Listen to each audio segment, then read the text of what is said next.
Hi friends, welcome to Sham institute daily current affairs. May 26, 2024లో ఉన్నటువంటి current affairs చూద్దాం. రాజస్థాన్లోని పలౌదీలో 50 డిగ్రీల ఉష్ణోగ్రత నమోదైనట్లు మనకి భారత వాతావరణ శాఖ ప్రకటించడం జరిగింది.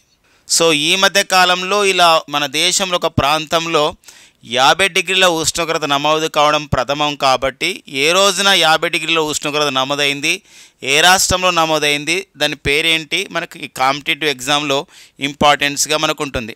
ఇక నెక్స్ట్ వచ్చేసి మనకి ఇది ఒక కరెంట్ జాగ్రఫీ సంబంధించిన అంశం అండి.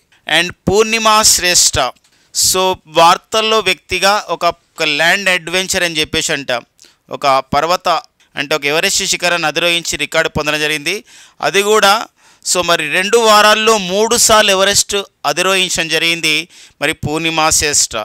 మరి పూర్ణిమ శ్రేష్ఠ సో మరి వారిపైన ఉన్నటువంటి మరిన్ని విశేషాలు చూద్దాం. మొత్తం మీద ఈమె ఎన్నోసారి ఈ ఎవరెస్ట్ శిఖరం ఎక్కింది. ఈసారి అయితే 2 వారాల్లో 3 సార్లు ఎదురోహించింది. గతంలో ఎప్పుడైనా ఎక్కిందా లేదా లాంటి అంశాలపైన చూద్దామండి. అండ్ నెక్స్ట్ వచ్చేసి మన భారతీయ నేపథ్యం ఉన్న చిత్రానికి సో మరి కేన్స్లో అంటే 77వ కేన్స్ చలనచిత్రోత్సవం అనేది నిర్వహించడం జరిగింది.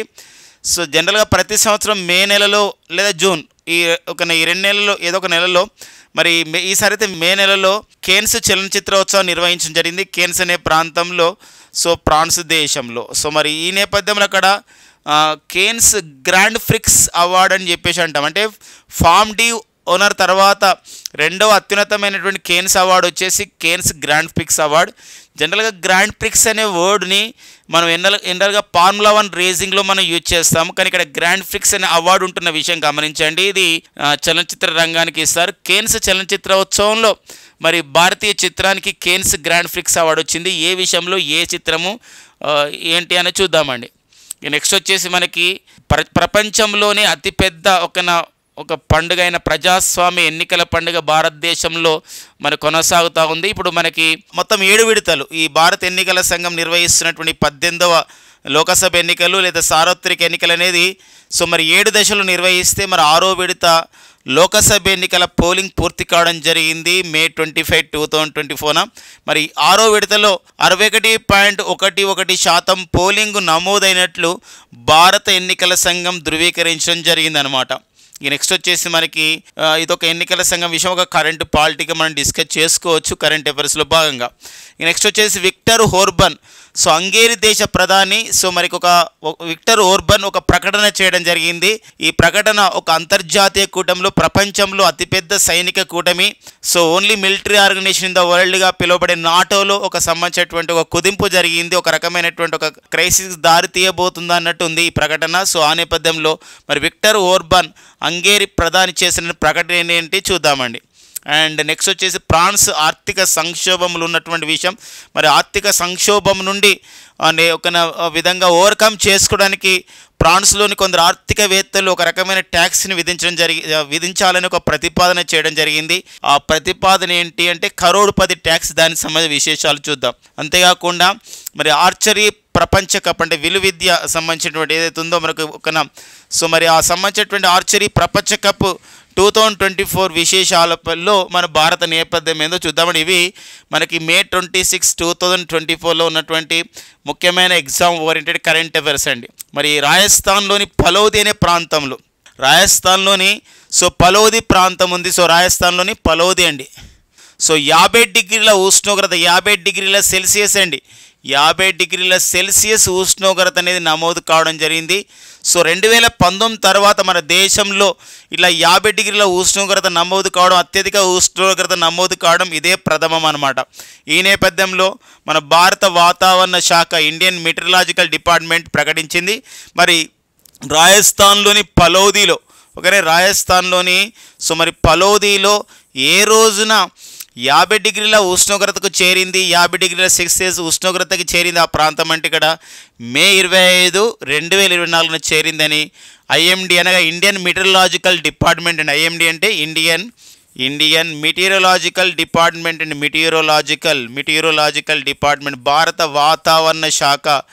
సో మరి మినిస్ట్రీ ఆఫ్ ది ఎర్త్ సైన్సెస్లో భాగంగా పనిచేస్తున్న సంస్థ ministry of the earth sciences అండి, కేంద్ర భూ పరిజ్ఞానం శాఖ పరిధిలో పనిచేస్తున్న సంస్థ, మరి మినిస్ట్రీ ఆఫ్ ది ఎర్త్ సైన్సెస్లో చేస్తున్నటువంటి సంస్థ ఏదైతే ఉందో మనకి ఐఎండి వీరు ఒక ప్రకటన చేయడం జరిగింది. ఒక ఇంపార్టెంట్గా మనకు ఒక important date and places in the news, అంటే వార్తల్లో ప్రదేశంగా ఈ ప్రాంతాన్ని గుర్తుపెట్టుకోండి. వార్తల్లో ప్రదేశం అండి, ప్లేసెస్ ఇన్ ద న్యూస్గా ప్రజెంట్ ఉన్నటువంటి కరెంట్ అఫైర్స్లో భాగంగా జరుగుతుంది, కరెంట్ జాగ్రత్త అంశంగా. సో మనం గుర్తుపెట్టుకోవాల్సిన అవసరం అనేది మనకు ఉంటుంది. సో ఇది ఒక ఎందుకోసం అంటే రాజస్థాన్లోని పలోది కానివ్వండి, రాజస్థాన్లోని పోఖ్రాన్ ప్రాంతాలు కానీ ఎప్పుడు మనకు వార్తల్లో నిలుస్తున్న విషయం అన్నమాట. ఎందుకోసం అంటే మార్చిలో 2024లో ఈ రాజస్థాన్లోని తారెడారిలో ఉన్నటువంటి పోఖ్రాన్ వద్ద కూడా భారత శక్తి అనే పేరుతో విన్యాసాలు నిర్వహించడం, ఈ పలోది ప్రాంతం 50 డిగ్రీల ఉష్ణోగ్రత నమోదు కావడం, పోఖ్రాన్ వద్ద 1974లో తొలి అణుపరీక్షలకి 50 ఇయర్స్ అయిన సందర్భం మనకు ఉంది. కాబట్టి ఈ పాయింట్స్ మనకు చాలా చాలా ఇంపార్టెన్స్గా ఉంటుంది. ఇక మరికొంత అంశం చూడండి. ఇప్పుడు ఇది వాతావరణ శాఖ చెప్పింది, ఇండియన్ మెటీరియలాజికల్ డిపార్ట్మెంట్ లేదా ఐఎండి అంటాం. మరి భారత వాతావరణ శాఖ ఏ కేంద్ర మంత్రిత్వ శాఖ పరిధిలోకి వస్తుందంటే కేంద్ర భూ పరిజ్ఞాన మంత్రిత్వ శాఖ కిందకు వస్తుందన్నమాట. ఇగో ఈ పాయింట్ కూడా గుర్తుపెట్టుకోవాల్సిన అవసరం. ఒక్కోసారి ఏదైనా కొన్ని సంబంధించిన సంస్థలు ఏ శాఖ పరిధిలోకి వస్తాయి అని చెప్పేసి అడుగుతున్న నేపథ్యం ఉంటుంది, కాబట్టి అట్లా కూడా అడిగే అవకాశం ఉంది. మరి ఐఎండి అంటాం, ఇండియన్ మెటీరియలాజికల్ డిపార్ట్మెంట్. మరి ఐఎండికి మరి 150 సంవత్సరాలు పూర్తి చేసుకున్నటువంటి ఐఎండి సంస్థ మరి 2024 నాటికి 150 సంవత్సరాలు పూర్తి చేసుకొని ఉన్నటువంటి ఐఎండికి ప్రజెంట్ డైరెక్టర్ జనరల్గా డీజీ అంటాం, డైరెక్టర్ జనరల్గా పనిచేస్తున్న వారు వచ్చేసి ఎవరండి, మృత్యుంజయ మహాపాత్ర అని మృత్యుంజయ మహాపాత్ర అనేవారు ఐఎండికి ప్రజెంట్ మేనేజింగ్ డైరెక్టర్గా పనిచేస్తున్నటువంటి నేపథ్యం అన్నమాట. ఇక నెక్స్ట్ చూద్దామండి, పూర్ణిమ శ్రేష్ఠ.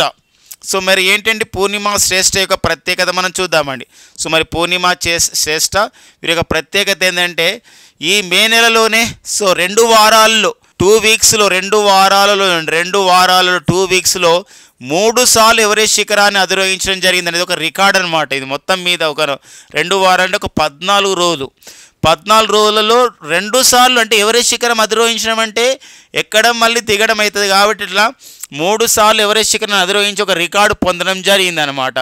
సో మొదటిసారిగా ఈ నెలలోనే మే 12, 2024 మొదటిసారి అధిరోహించింది, మే 19, 2024 రెండవసారి అధిరోహించింది, మే 25, 2024 మూడవసారి ఇట్లా వరుసగా అధిరోహించడం జరిగిన నేపథ్యం ఉంది. గతంలో 2018 సంవత్సరంలో మొత్తం మీద 4వసారి, గతంలో 2018లో తొలిసారిగా ఈమె ఎవరెస్ట్ శిఖరాన్ని అధిరోహించడం జరిగింది. అంటే ఈసారి 3 సార్లు, మొత్తం 3 సార్లు, ఈసారి 2 వారాల్లో 3 సార్లు అధిరోహించింది. గతంలో 2018లో ఒకసారి అధిరోహించింది. కాబట్టి మొత్తం కూడా 4 సార్లు సో ఎవరెస్ట్ శిఖరాన్ని అధిరోహించినటువంటి మరి మహిళగా మరికి పూర్ణిమ శ్రేష్ఠ నేపాల్కి చెందినటువంటి వీరు రికార్డు పొందడం జరిగింది. వెరీ వెరీ వెరీ ఇంపార్టెంట్గా ఈ సంబంధించిన పాయింట్ చూసుకోండి. ఇది చెప్పుకున్నాం కదా, పర్సన్స్ ఇన్ ద న్యూస్. ఇది ఏ విభాగంలోకి వస్తుందంటే ఇక్కడ పర్సన్స్ ఇన్ ద న్యూస్ అని చెప్పేసి అంటే పర్సన్స్ ఇన్ ద న్యూస్ అంటే వార్తల్లో వ్యక్తిగా వస్తుంది. ఇంకొకటి ఏంటంటే ల్యాండ్ అడ్వెంచర్ అని చెప్పేసి అంటామండి, అంటే ల్యాండ్స్ పైన ఇలా అడ్వెంచర్ చేయడం సాహసోపేతమైనటువంటి చర్యగా మనం చెప్పుకోవచ్చు అనమాట. ఎవరెస్ట్ శిఖరాన్ని అధిరోహించడంలో చాలా రికార్డ్స్ వస్తున్నాయి. ఈ మే నెలలోనే మనకి ఎక్కువ రికార్డ్స్ ఉంటాయి. కారణం ఏంటంటే ఈ నెల అనేది చాలా అనుకూలమైన నెల ఎవరెస్ట్ శిఖరాన్ని అధిరోహించడంలో. సో మనం ఇంతనుపెట్టి ప్రీవియస్ క్లాస్లో కూడా డిస్కస్ చేసుకున్నాం.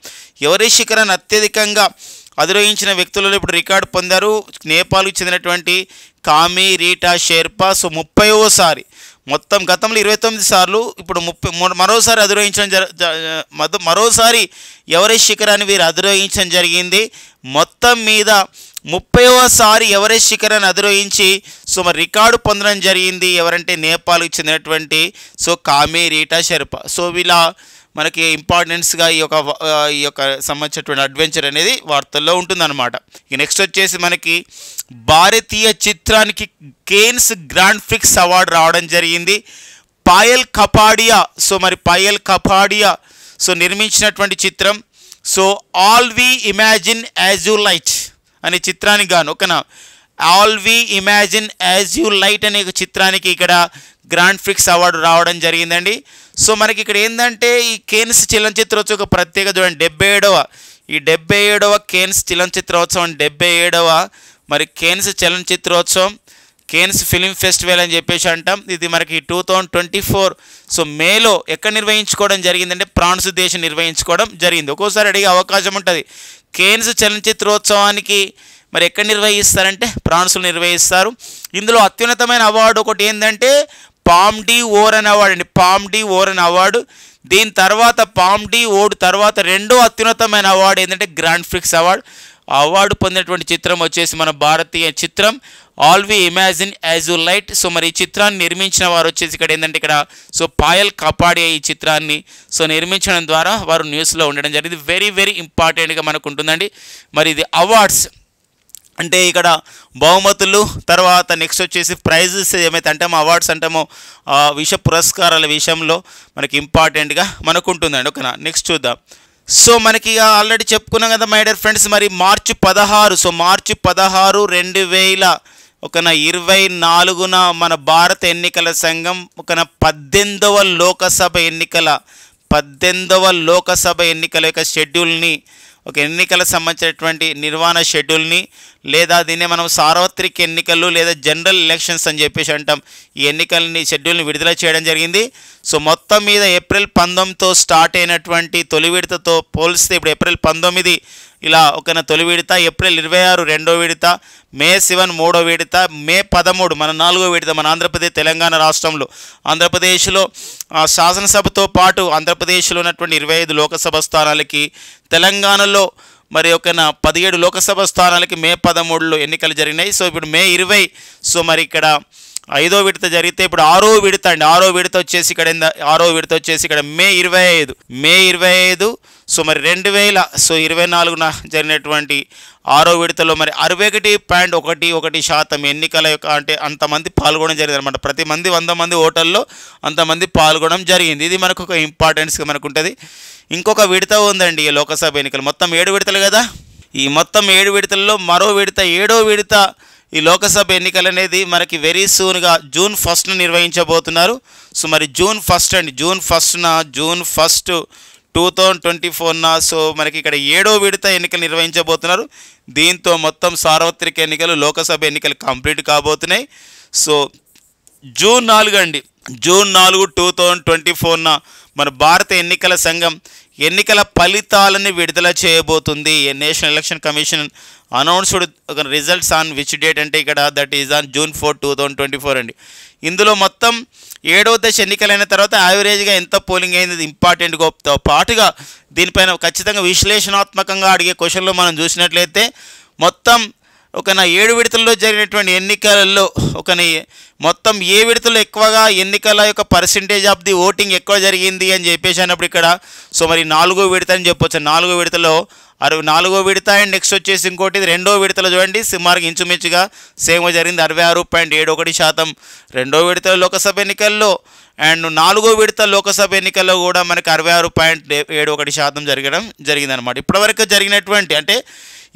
జరిగినటువంటి 6 విడతల్లో అతి తక్కువ లోకసభ అంటే అతి తక్కువ ఓటింగ్ జరిగిందంటే ఈ యొక్క 6వ విడతగా మనం చెప్పొచ్చు అనమాట. ఇక 7వ విడత తను చూసిన తర్వాత యావరేజ్గా మొత్తం ఎంత జరిగింది ఓటింగ్ అని ఓటింగ్ శాతం అడుగుతాడు కాబట్టి ఇంపార్టెంట్గా చూసుకోవాలి. ఇక్కడ మరి ఏప్రిల్ 19 ఎన్ని లోకసభ స్థానాలకంటే 102 లోకసభ స్థానాలకి, ఏప్రిల్ 26 2024 88 లోకసభ స్థానాలకి, మే 7 2024 94 లోకసభ స్థానాలకి అండ్ మే 13 96 లోకసభ స్థానాలకి, మే 20 2024 49 స్థానాలకి లోకసభ స్థానం ఎన్నికలు జరిగిన నేపథ్యం అనమాట. ఇది మనకు ఒకటి.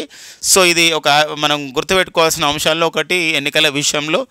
సో ఈ విషయానంతా కూడా భారత ఎన్నికల సంఘం ప్రధాన ఎన్నికల కమిషనర్ అయినటువంటి వారు అండ్ భారత ప్రధాన ఎన్నికల కమిషనర్గా పనిచేస్తున్నటువంటి 25వ వ్యక్తి సో మరి రాజీవ్ కుమార్ గారు ఈ విషయాన్ని సో మనకి చెప్పడం జరిగింది. ప్రెస్ ఇన్ఫర్మేషన్ బ్యూరోలో కూడా దీనికి అందించడం జరిగింది అనమాట ఈ ఇన్ఫర్మేషన్. దాని ఆధారంగానే మనం ఈ నోట్స్ని తయారు చేసుకోవడం జరిగిందనమాట. నెక్స్ట్ చూద్దామండి. విక్టర్ హోర్బన్ ఏంటండి? విక్టర్ హోర్బన్ యొక్క ప్రత్యేకత ఏంటి అంటే వీరు హంగేరీ దేశ ప్రధాని. హంగేరీ దేశ రాజధాని వచ్చేసి బుడాపెస్ట్ అండి. ఏంటి అంటే ఇక్కడ ఉక్రెయిన్కు మద్దతుగా నాటో చేపట్టే కార్యకలాపాల్లో మేము పాల్గొనము, పాల్గొనబోమని చెప్పేసి అధికారికంగా ధృవీకరించడం జరిగింది. సో విక్టర్ ఓర్బన్, ఇది మనకి నాటోలో ఒక కలకలం, ఒక సంబంధించినటువంటి చెలరేగడం జరిగింది. సో నాటో అంటేనే ఏంటంటే, నాటోలో ఒక దేశం పైన వేరే వాళ్ళు దాడి చేస్తే మిగతా దేశాల వాళ్ళందరూ వెళ్ళి ఆ దేశం పైన దాడి చేస్తారనమాట. దట్ ఈస్ ద నాటో అంటే ఒక పవర్గా ఉంటుంది. ఇది ఒక మిలిటరీ కోఆపరేషన్ ఆర్గనైజేషన్. ప్రపంచంలో ఉన్నటువంటి ఒక సైనిక సహకార కూటమి, ఒక మిలిటరీ కూటమిగా ఈ నాటో అనేది గుర్తించిన నేపథ్యం ఉంది. ఇలాంటి నాటో మరి ఏర్పాటు చేయబడి 1949లో ఏప్రిల్ 4న ఏర్పాటు చేయబడిన నాటో మరి 2024 నాటికి 75 సంవత్సరాలండి. ఏప్రిల్ 4 నాటికి 75 సంవత్సరాలు పూర్తయిన నేపథ్యంలో 75 సంవత్సరాల్లో ఫస్ట్ టైం ఇలాంటి ఒక ఎదురుగా అంటే నాటోలో సభ్య దేశంగా ఉన్నటువంటి ఒక దేశం ఈరోజు నాటోను ఆ విధంగా వ్యతిరేకించుకోవడం జరిగింది. మేము ఏదైతే మీకు మనకు ఫ్రెండ్స్ మనందరికీ తెలుసు, ఫిబ్రవరి 2024 సో ఫిబ్రవరి 2022 నుండి సో మరి రష్యా ఉక్రెయిన్ల యుద్ధం అనేది జరుగుతూ ఉంది. ఈ నేపథ్యంలో ఉక్రెయిన్కి అమెరికా నేతృత్వంలోని నాటో దళాలు మరి మొత్తం కూడా సహకారం అందిస్తున్న నేపథ్యం ఉంది. ఇలాంటప్పుడు మనకి సో మరి ఫస్ట్ టైం ఒక దేశం, ఒక ఐరోపా దేశం, ఒక హంగేరీ దేశం, నాటోలో ఒక సభ్య దేశమైన హంగేరీ దేశం ఇక ఉక్రెయిన్కి మద్దతుగా మేము నాటో చేపట్టే కార్యకలాపాల్లో తాము పాల్గొనబోము అని చెప్పేసి ఒక అధికార ప్రకటన విడుదల చేసి సో మరి ఒక అంతర్జాతీయ కూటమిల్లో సో ప్రకంపనాలను ఆ విధంగా దారి తీయడం జరిగింది విక్టర్ ఓర్బన్. కాబట్టి మనకు ఒక వార్తల్లో వ్యక్తిగా, ఒక అంతర్జాతీయ అంశంగా మనకి ఉంటున్నటువంటి నేపథ్యాన్ని ఇక్కడ మనం చూసుకోవాల్సిన అవసరం మనకు ఉంటుందండి. సో మరి నాటో వాళ్ళు ఇప్పుడే ఫ్రెండ్స్ మనకి ఇటీవల కాలం నాటోలో విస్తృత పరుస్తూ ఉన్నారు. నాటోలో సభ్య దేశాల సంఖ్య విస్తృతంగా జరుగుతూ ఉంది. 1949 ఏప్రిల్ 4న ఏర్పాటు చేయబడ్డ నాటో మరి 2023లో స్వీడన్ దేశం అధికారికంగా చేరడంతో నాటోలో సభ్య దేశాల సంఖ్య మరి 31కి చేరింది. 31వ సభ్య దేశంగా స్వీడన్ దేశం చేరింది. మరి అంతేకాకుండా ఇటీవల కాలంలో సో మరి 2024 సంవత్సరంలో ఫిన్లాండ్ దేశం చేరడం జరిగిందండి. హంగేరీ దేశం మద్దతుతోనే ఫిన్లాండ్ అనేది చివరిగా హంగేరీ దేశ పార్లమెంట్ ఆమోదించడంతోనే ఫిన్లాండ్ నాటోలో 32వ సభ్య దేశంగా చేరింది. ఎందుకోసం అంటే నాటోలో ఒక సభ్య దేశంగా చేరాలంటే ఆయా దేశ పార్లమెంట్లు కూడా ఒక తీర్మానాన్ని ప్రవేశపెట్టాలి. అలాంటి నేపథ్యంలో హంగేరీ చివరిసారిగా తీర్మానాన్ని ప్రవేశపెట్టి నాటోలో 32వ సభ్య దేశంగా ఫిన్లాండ్ని చేయడం మాకు ఎలాంటి అభ్యంతరం లేదన్నప్పుడు ఫిన్లాండ్ అధికారికంగా చేరింది. గతంలో మిగతా దేశాలు ఆమోదించడంతో మరి 32 సభ్య దేశాలు ఉన్నటువంటి కూటమి ప్రపంచంలో ఓన్లీ మిలిటరీ ఆర్గనైజేషన్, సైనిక సహకార కూటమిగా ఉన్న నాటోలో హంగేరీ ప్రధాని చేసినటువంటి విషయం ఒక చిచ్చురేపిన విషయంగా గమనించాల్సిన అవసరం అనుకుంటుంది. ఈ నేపథ్యంలో మరి రష్యా ఉక్రెయిన్ యుద్ధం అనేది ఒక ముగింపుకు వచ్చే అవకాశం ఉంటుందా అని చెప్పేసి ఇక్కడ సో విశ్లేషకులు దానిపైన ఒక చర్చ చేపట్టడం జరుగుతున్న నేపథ్యం ఉంది. సో ఇది మనకి ఒక అంతర్జాతీయ విషయంగా మనకుందండి. నాటో మరి అబౌట్ నాటో గురించి చెప్పుకున్న ఇంతవనుపే సో నాటో ఏర్పాటు చేయబడి ఇప్పుడు 75 ఇయర్స్ అవుతుంది, 75 సంవత్సరాల తర్వాత అయింది. వాషింగ్టన్ ట్రీటీ అనే ఒప్పందం ద్వారా ఏ ఒప్పందం ద్వారా సంబంధించిన డిక్లరేషన్ ద్వారా సో నాటో ఏర్పాటు చేయబడింది 1949 అంటే ఇక్కడ వాషింగ్టన్ ట్రీటీ అనే ఒప్పందం ద్వారా ఏర్పాటు చేయబడేటువంటి సైనిక సహకార కూటమి నాటో. మరి నాటో మరొక అంశం మనకుంది. నాటో సమావేశం త్వరలోనే మనకు నిర్వహించబోతున్నారు. 2024లోనే వాషింగ్టన్లో నిర్వహించబోతున్నారు మన నార్త్ అట్లాంటిక్ ట్రీటీ ఆర్గనైజేషన్ సమావేశం. నాటోకి ప్రజెంట్ మరి డైరెక్టర్ జనరల్గా ఎవరు పనిచేస్తున్నారని చెప్పేసి అంటే నార్వే దేశానికి చెందినటువంటి జెన్స్ స్టోల్టన్బర్గ్ అండి. ఎవరండి? జెన్స్ స్టోల్టన్బర్గ్ అనేవారు సో నాటోకి ప్రజెంట్ డైరెక్టర్ జనరల్గా పనిచేస్తున్నారండి. నెక్స్ట్ కరెంట్ అఫైర్ చూద్దాం. కరోడుపతి ట్యాక్స్ అని చెప్పేసి అంటామండి. కరోడుపతి ట్యాక్స్ అని చెప్పేసి అంటాం. ఏంటి అంటే ఇది ఒక భావన, ఒక కాన్సెప్ట్ మాత్రమే, ఇది ఇంకా అమల్లోకి రాలేదు. ఒక్కోసారి అమల్లోకి రాకున్నా ప్రపోజల్ స్థాయిలో ఉన్న ప్రతిపాదనలో ఉన్న ఇలాంటి విషయాలు కూడా అడుగుతున్న నేపథ్యం ఉంటుంది. కాబట్టి సో ఆర్థిక అసమానతలను తగ్గించడానికి అంటే పర్టికులర్గా చూసినట్టయితే ఆర్థిక సంక్షోభంలో ఉన్నప్పుడు ఇక్కడ మనకి ఆర్థిక అసమానతలు కొనసాగుతున్న నేపథ్యం ఉంటుంది ఆర్థికంగా. మరి ఇలాంటి ఆర్థిక అసమానతలను తగ్గించడానికి ఫ్రాన్స్కు చెందినటువంటి వరల్డ్ ఇన్ఈక్వాలిటీ ల్యాబ్స్ అనే సంబంధించినటువంటి సంస్థకు చెందిన ఆర్థికవేత్తలు ఒక ప్రతిపాదన తీసుకురావడం జరిగింది. ఇది కరోడ్పతి ట్యాక్స్ అని చెప్పేసి. ఓన్లీ ఫ్రాన్స్ దేశంలో కాదు, ప్రపంచంలో ఎక్కడైనా ఇది అమలు చేయడానికి ఉండే ఒక ప్రతిపాదనగా వాళ్ళు భావిస్తున్న నేపథ్యం ఉంటుందండి. సో ఎందుకోసం అంటే కొందరు ఎవరైతే ఇన్కమ్ ఒక ట్యాక్స్ పేయర్స్ ఉంటారో వాళ్ళు వివిధ రకాలుగా అందరికి ఒకటే స్లాబ్ రేట్స్ ఉంటాయి ఇన్కమ్ ట్యాక్స్ విషయంలో, ఆదాయం పన్ను కట్టడం విషయంలో. అలా కాకుండా 10 కోట్లు ఆ విధంగా ఆదాయం వచ్చిన వాళ్ళకి ఒక రకంగా ట్యాక్స్ ఉంటుంది, 100 కోట్లు 1000 కోట్లు 10,000 కోట్లు ఇలా దాని ప్రకారం ఏమవుతుందంటే ఒక ఇన్కమ్ ట్యాక్స్ అనేది జరుగుతుంది. దీన్ని మనం కరోడ్పతి ట్యాక్స్గా భావించవచ్చు అని చెప్పేసి ఇక్కడ ఆర్థికవేత్తలు ప్రతిపాదన జరగడం జరిగింది. ఇవి వివిధ దేశాలు దీనిపైన చర్చ చేయబడితే ఫైనల్గా మరి ఏం చేస్తే చూద్దామండి. కానీ ఒకటి భావన మాత్రం ఉంది, కరోడ్పతి ట్యాక్స్ ఆర్థిక అసమానతలని తగ్గించడానికి, ఆర్థిక సంక్షోభ సమయంలో ఇలా ఆర్థిక అసమానతలను తగ్గించే క్రమంలో మరి కరోడ్పతి ట్యాక్స్ని ప్రతిపాదించినటువంటి దేశం అంటే ఫ్రాన్స్. ఏ దేశానికి చెందిన ఆర్థికవేత్తలు చెప్పాలని జరిగిందంటే ఫ్రాన్స్ దేశ ఆర్థికవేత్తలు. మరి ఏ ఆర్థిక సంస్థ ఈ కరోడ్పతి ట్యాక్స్ని ప్రతిపాదించిందంటే వరల్డ్ ఇన్ఈక్వాలిటీ ల్యాబ్ అనే సంస్థ అండి. వరల్డ్ ఇన్ఈక్వాలిటీ ల్యాబ్స్ గుర్తుపెట్టుకోండి ఫ్రెండ్స్. ఇక్కడ వరల్డ్ ఇన్ఈక్వాలిటీ ల్యాబ్స్ వాళ్ళు ఈ సంబంధించినటువంటి ఒక ప్రకటన చేయడం, ఇది దీనిపైన పరిశోధన చేయడం అనేది జరుగుతున్న నేపథ్యం ఉంటుంది. ఇది గుర్తుపెట్టుకోవాలండి. సో ఇది ఫ్రాన్స్లో జరిగిన విషయం. ఫ్రాన్స్లో ఇటీవల కాలంలో మరొక విషయం ఉందండి.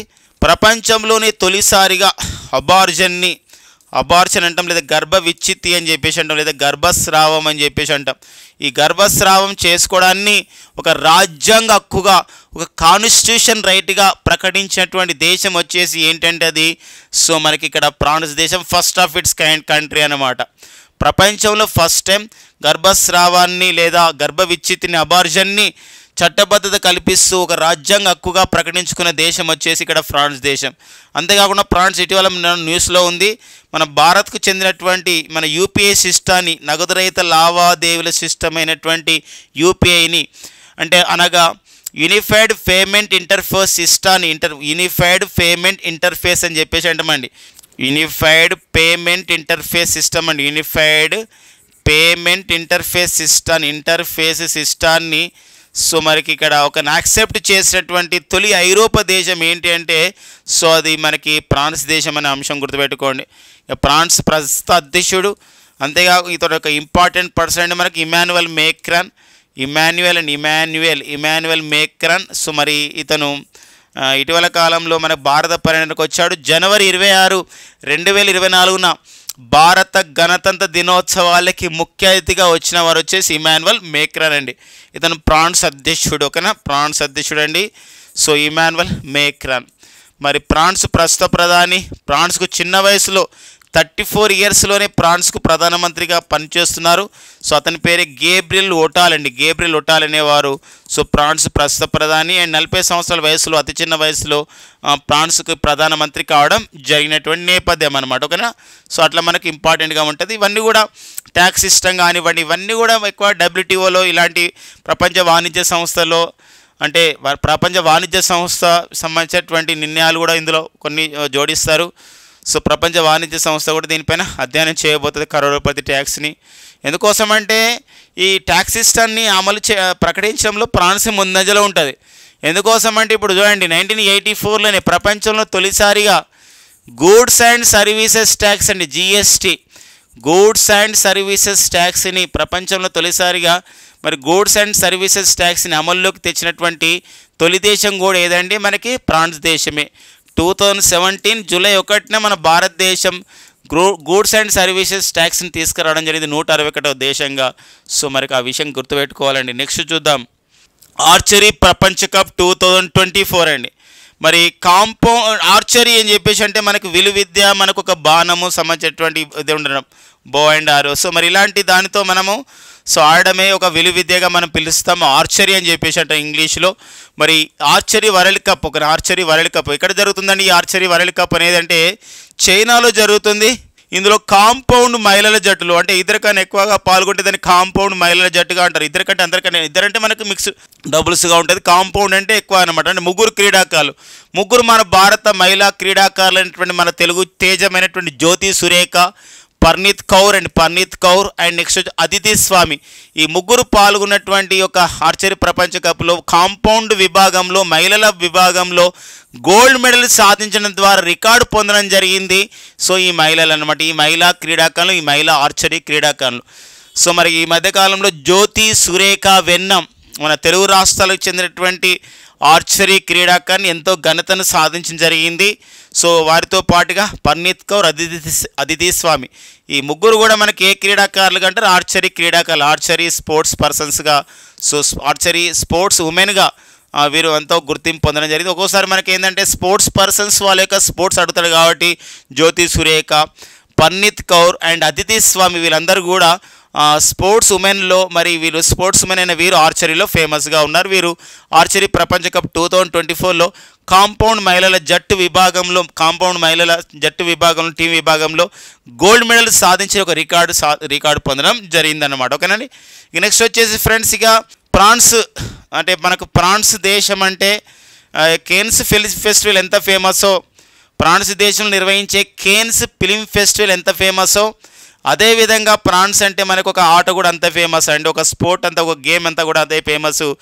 ఈసారి మనకి ఫ్రాన్స్ ఒక గేమే కాదు మరో గేమ్తో కూడా మనకు మస్తు ఫేమస్ అయింది, అది ఒలింపిక్ క్రీడలు.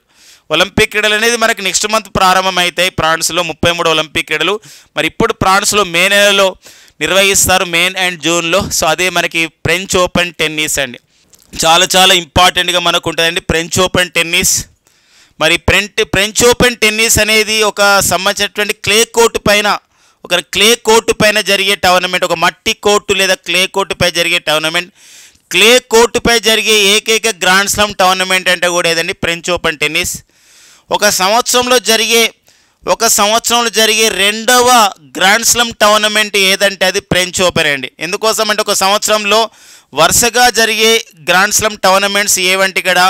సో అంటే అతిపెద్ద టెన్నిస్ టోర్నమెంట్ అది మనకు గ్రాండ్ స్లామ్ అంటారు. ఒకటి ఆస్ట్రేలియా ఓపెన్ టెన్నిస్ జనవరి నెలలో జరుగుతుంది, ఇది ఆస్ట్రేలియాలో మెల్బోర్న్లో జరుగుతుంది. రెండోది వచ్చేసి ఫ్రెంచ్ ఓపెన్, ఇది ఫ్రెంచ్ ఓపెన్ టెన్నిస్, ఇది మే ఆర్ జూన్లో జరుగుతుంది, ఇది ఫ్రాన్స్లో జరుగుతుంది, ప్యారిస్లో జరుగుతుంది, రొలాండ్ గ్యారోస్ స్టేడియంలో జరుగుతుంది. రొలాండ్ గ్యారోస్ స్టేడియంలో జరిగే టెన్నిస్ టోర్నమెంట్ ఏదంటే రొలాండ్ గ్యారోస్ స్టేడియంలో జరిగే టెన్నిస్ టోర్నమెంట్ ఏంటి అని చెప్పేసి అంటే అది ఫ్రెంచ్ ఓపెన్ అని గుర్తుపెట్టుకోండి.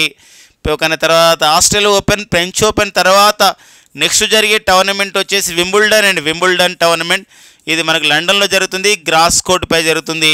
తర్వాత యుఎస్ ఓపెన్ టోర్నమెంట్ అండి, ఇది అంటే వింబుల్డన్ జూన్ ఆర్ జూలైలో జరిగితే యుఎస్ ఓపెన్ అనేది ఆగస్ట్ ఆర్ సెప్టెంబర్లో జరుగుతుంది, ఒక న్యూయార్క్లో జరుగుతుంది. ఒక సంవత్సరంలో జరిగే ఒక టోర్నమెంట్లో వరుసగా చూడండి, ఇలా చూడండి ఇక్కడ మనం సంవత్సరం నెలల పారిగా రాసి ఈజీగా గుర్తుంటే జనవరిలో జరుగుతుంది, ఇది ఒక మే ఆర్ జూన్లో జరుగుతుంది. అండ్ నెక్స్ట్ వచ్చేసి వింబుల్డన్ వచ్చి జూన్ ఆర్ జూలైలో జరుగుతుంది. నెక్స్ట్ వచ్చేసి యుఎస్ ఓపెన్ వచ్చేసి ఆగస్ట్ ఆర్ సెప్టెంబర్లో జరుగుతుంది. ఒక సంవత్సరంలో జరిగే 4 వరుస టెన్నిస్ టోర్నమెంట్లు ఇదనమాట. ఇప్పుడు మనకి ఫ్రెంచ్ ఓపెన్ టెన్నిస్ 2024 మనకి నిన్ననే ప్రారంభమైంది. అంటే ఇక్కడ మే 26న ప్రారంభమైంది. ఇందులో మనకి ఓకేనా మన భారతదేశం తరపున అయితే మనకు పురుషుల డబుల్స్లో మన వాళ్ళు పాల్గొంటున్నారు.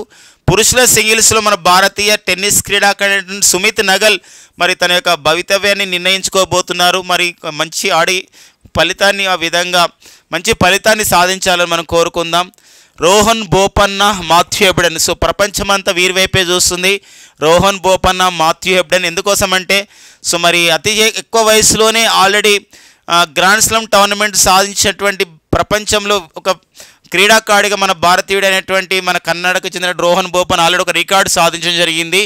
సో మరి మాథ్యూ హెబ్డెన్తో కలుపుకొని ఆస్ట్రేలియా క్రీడాకారులతో కలుపుకొని పురుషుల డబుల్స్ గ్రాండ్ స్లామ్ని ఈ సంవత్సరమే ఆస్ట్రేలియా ఓపెన్ గెలుచుకోవడం జరిగింది వారు పురుషుల డబుల్స్.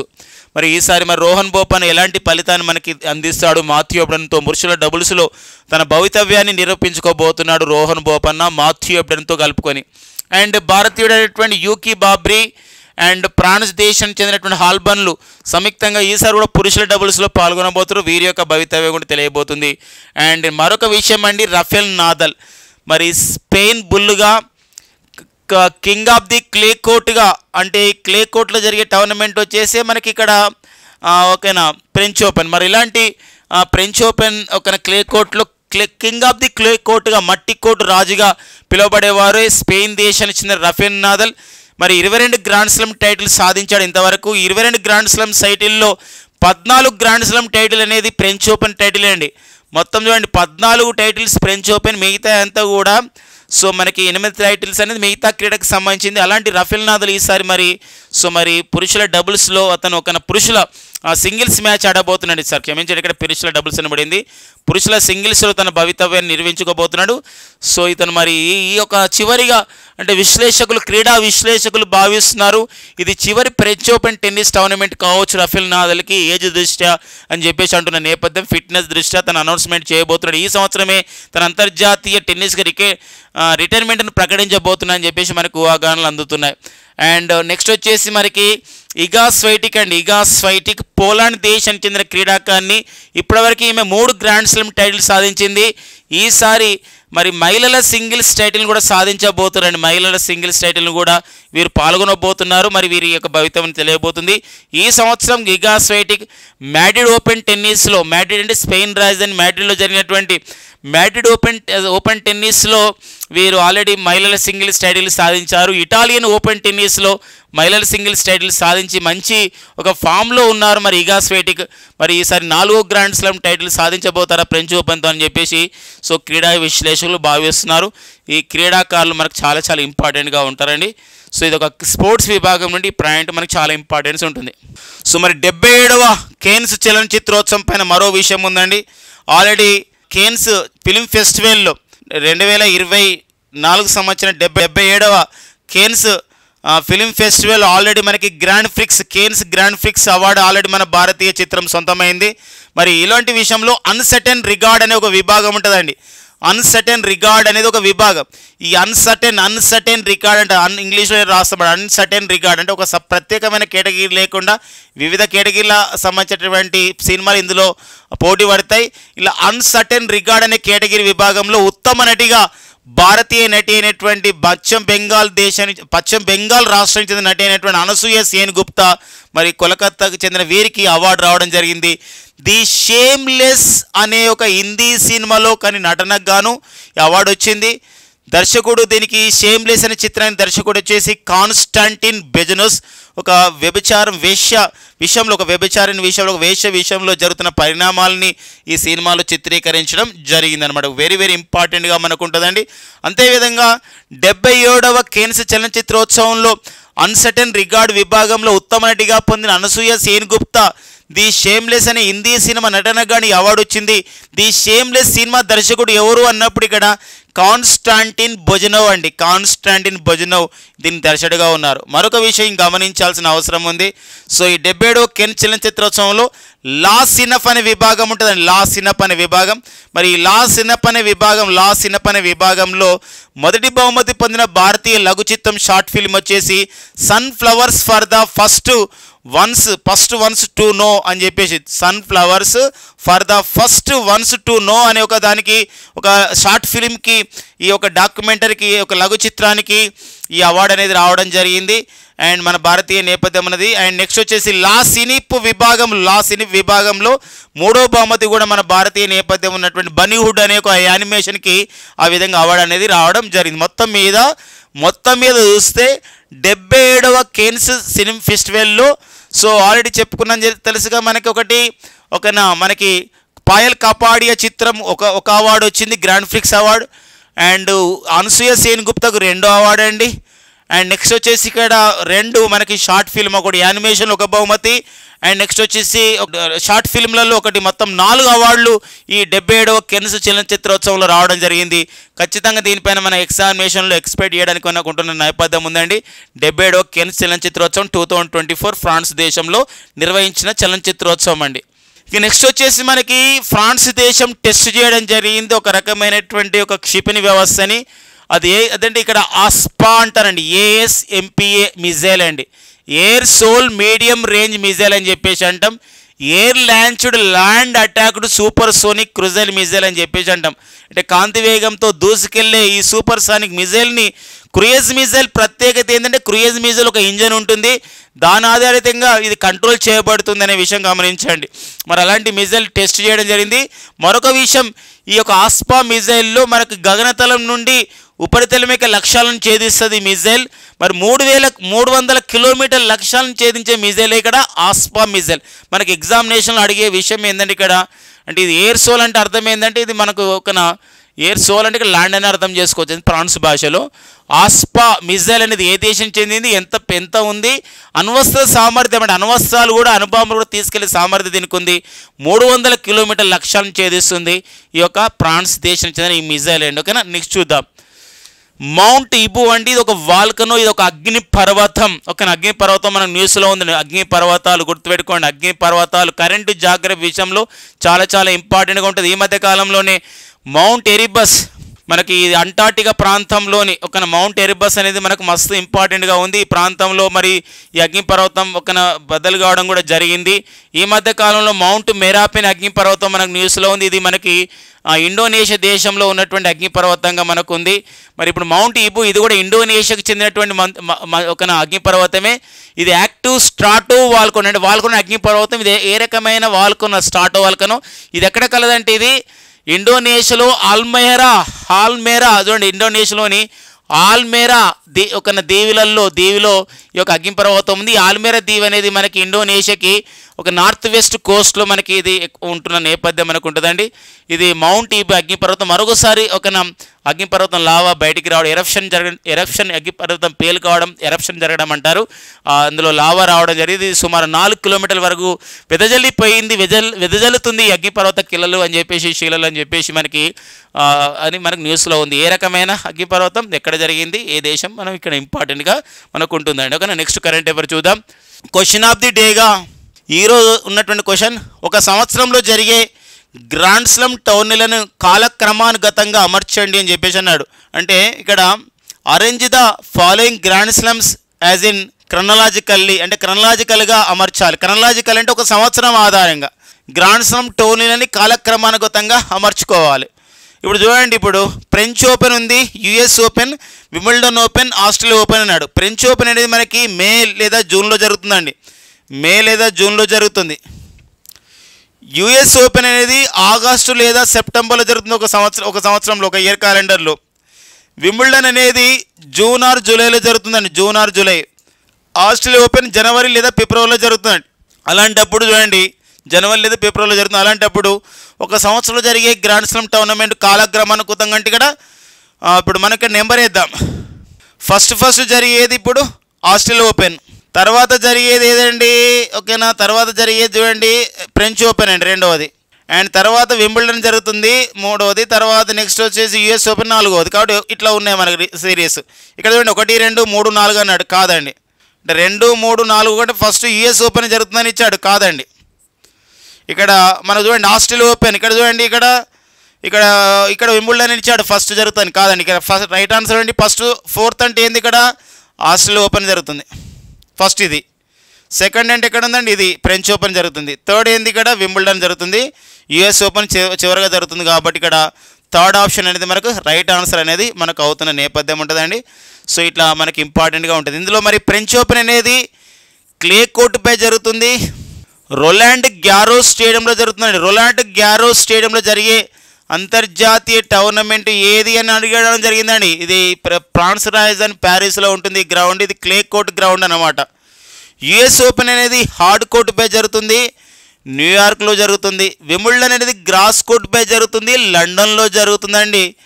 ఆస్ట్రేలియా ఓపెన్ హార్డ్ కోర్టుపై జరుగుతుంది, మెల్బోర్న్లో జరుగుతుంది.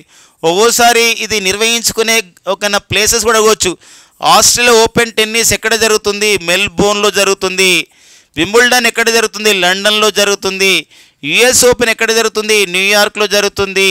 ఫ్రెంచ్ ఓపెన్ ఎక్కడ జరుగుతుంది, ప్యారిస్లో జరుగుతుంది. ఇవి నిర్వహించుకునే గ్రౌండ్లు. అత్యంత పురాతనమైనటువంటి ఒక grand slam tournament. And next వచ్చేసి అత్యంత పురాతనమైనటువంటి గ్రాండ్ స్లామ్ టోర్నమెంట్ అండ్ ఎక్కువ ప్రైజ్ మనీ ఉన్నటువంటి గ్రాండ్ స్లామ్ టోర్నమెంట్ ఏంటంటే ఇక్కడ వింబుల్డన్ టోర్నమెంట్ అని గుర్తుపెట్టుకోవచ్చు. ఓకేనా, ఇవేంటి మన క్వశ్చన్ ఆఫ్ ది డేగా మనకి ఇవ్వడం జరిగింది. ఇవన్నీ మనకి May 26, 2024లో ఉన్నటువంటి సో కరెంట్ అఫైర్స్ అండి.